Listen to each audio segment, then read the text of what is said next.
భగవద్గీత ముందుగా ఆవిష్కృతమైందా, బ్రహ్మసూత్రాలు ముందుగా ఆవిష్కారమయ్యాయా? వీటి ప్రత్యేకత ఏమిటి? భగవద్గీతే ముందు ఆవిష్కృతమైంది. బ్రహ్మసూత్రాలు చెప్పేటప్పుడు ఆ బ్రహ్మసూత్రాల్లో కొన్ని సందర్భాల్లో శంకర భగవత్పాదుల వారు దానికి భాష్యం రాస్తూ భగవద్గీతలో భగవంతుని చేత ఈ విధంగా చెప్పబడింది అని బ్రహ్మసూత్రాలలో కొన్నిటికి ఉదాహరణగా చెప్పినటువంటి సందర్భాలు ఉన్నాయి బ్రహ్మసూత్ర భాష్యంలో. కనుక బ్రహ్మసూత్రాలకు భాష్యం రాస్తూ భగవద్గీతలో ఉన్నటువంటి విషయాన్ని ఉపమానంగా ఉటంకించారు అంటే భగవద్గీతే ముందు ఆవిర్భవించింది కానీ బ్రహ్మసూత్రాలు ముందు ఆవిర్భవించలేదు అనే విషయం సుస్పష్టంగా తెలుస్తుంది. కనుక బ్రహ్మసూత్రాలే వచ్చినాయి. ఈ భగవద్గీత కానీ బ్రహ్మసూత్రాలు కానీ ఇవన్నీ దేనికోసం అంటే ప్రస్థానత్రయం.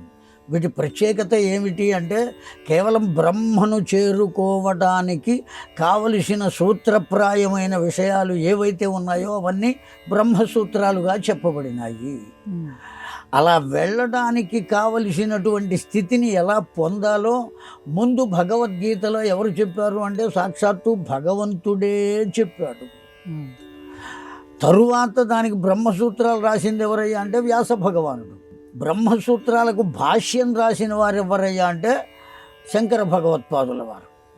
భాష్యం అంటే దాని యొక్క విషయం ఏమిటో తెలియజేయటం. ఆ భాష్యాన్ని అంతటినీ కూడా తెలియజేశారు. కనుక భగవద్గీతే ముందు వచ్చింది.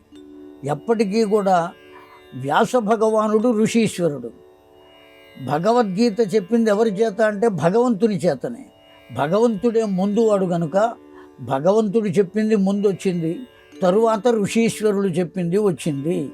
కనుక భగవద్గీతే ముందు, బ్రహ్మసూత్రములే తరువాత. ఈ రెండు కూడా పరబ్రహ్మమును చేరుకోవటానికి మార్గదర్శకములు అయినవి అంతే.